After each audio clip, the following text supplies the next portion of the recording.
E aí, meu povo, tudo bem com vocês? Gente, olha só. Neste vídeo nós vamos tratar de movimento harmônico simples. Ou seja, vamos falar de oscilações. Oscilações é um conteúdo de extrema importância na física.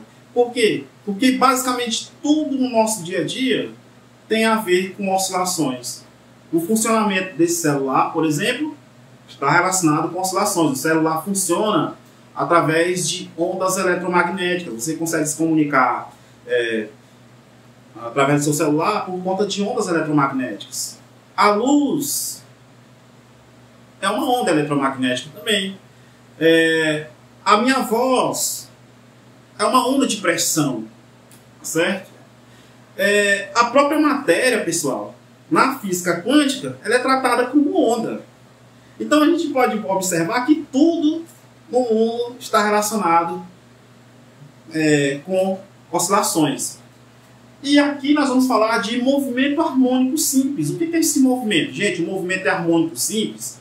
O movimento harmônico simples é aquele movimento em que a oscilação ela tem uma amplitude bem definida. Por exemplo, vamos supor que aqui eu tenho um pêndulo e aqui é a posição de equilíbrio. Eu levanto ele até aqui, a esta altura, aí eu solto ele, ele vai começar a oscilar, aí ele volta para a mesma posição. Aí ele fica indo e voltando para a mesma posição sem ser interrompido. Faz isso periodicamente, eternamente. Aqui é um exemplo de um movimento harmônico simples. Se porventura alguma coisa amortecer esta oscilação, aí a amplitude vai diminuindo gradativamente até parar. Pois aqui já não pode ser mais considerado como um movimento harmônico simples, porque foi amortecido. Então agora o movimento é um movimento oscilatório amortecido. Certo? Então o movimento harmônico simples ele fica eternamente oscilando com aquela amplitude bem definida. Bem, nessa questão nós temos aqui o gráfico que representa uma oscilação harmônica e nós devemos determinar aqui o período e a frequência na letra A, na letra B a pulsação, na letra C a amplitude, na letra D a fase inicial e na letra E a função x de t. Olha só, aqui o gráfico é uma função, é uma senoide, porque o gráfico que representa uma oscilação harmônica simples tem que ser senoidal, certo? E aqui nós temos x em metro e t em segundo. Então nós temos aqui uma função x de t. Tudo bem? Na letra A temos que achar o período e a frequência. Vamos primeiramente encontrar esse período. T. Gente, o período de uma função seno ou de uma senoide é só você olhar aqui a distância de dois picos ou a distância de dois vales consecutivos. Poderia ser assim, tá? Ou então poderia ser também, o tamanho de cada concavidade dessa daqui. E o período é 2 vezes esse tamanho. Poderia ser assim também. Então, no caso aqui, basta eu olhar aqui para esses vales aqui. Tem um vale e outro consecutivo. O vale é a parte mais baixa. O pico é a parte mais alta. Então, o vale aqui está indo do 0 até o 2. Então, o período aqui é de 2 segundos. Já achamos o período. O que é o período mesmo? O período, pessoal, é o tempo de uma oscilação completa. Por exemplo, aqui no caso do pêndulo, eu solto ele aqui, ele vem para essa posição simétrica e volta para lá para a mesma posição. Pois o tempo que ele gasta para dar essa oscilação, esse movimento de vai e volta, é o que nós chamamos de período. Já a frequência é o inverso do período. A frequência é o número de oscilações por unidade de tempo, e não só uma oscilação. Então a frequência ela é o inverso do período, é 1 sobre t. Estou representando a frequência pela letra F. Então a frequência vai ser 1 dividido para 2, e 1 dividido para 2 é 0,5. No SI, a unidade de frequência é segundo elevado a menos 1, que também é a mesma coisa que o Hertz. Representamos assim pela letra H maiúsculo, porque foi em homenagem ao físico Hertz, e aqui a unidade no SI. Então a frequência F é igual a 0,5 Hz. Ou seja, poderia ser também 0,5 segundos a menos 1. Segundo a menos 1. Pronto. E a pulsação? O que é essa pulsação, gente?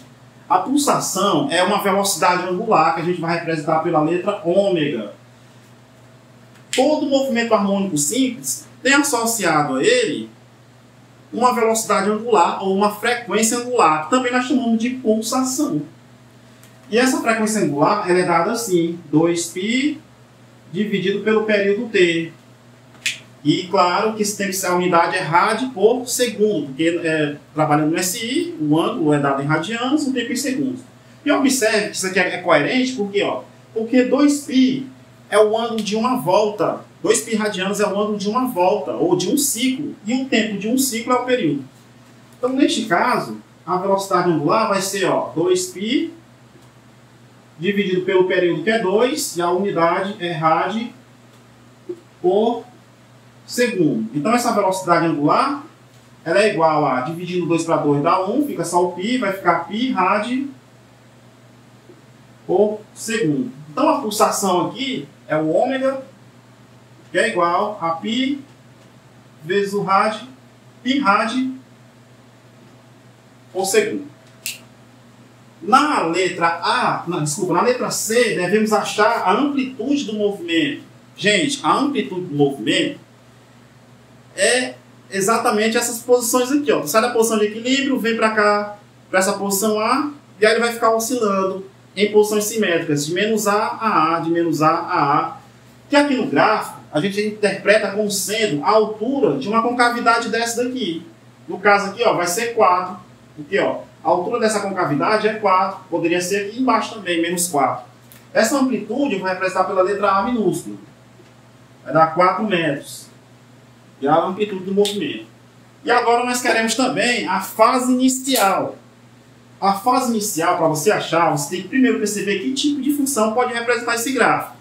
Como é uma senoide e não parte da origem, isso aqui tem que ser um cosseno. Então a função x de t, ela tem que ser algo assim, é a amplitude vezes o cosseno de ômega t mais a fase inicial. E observe que nós temos a amplitude, nós temos aqui a pulsação e queremos aquela fase inicial.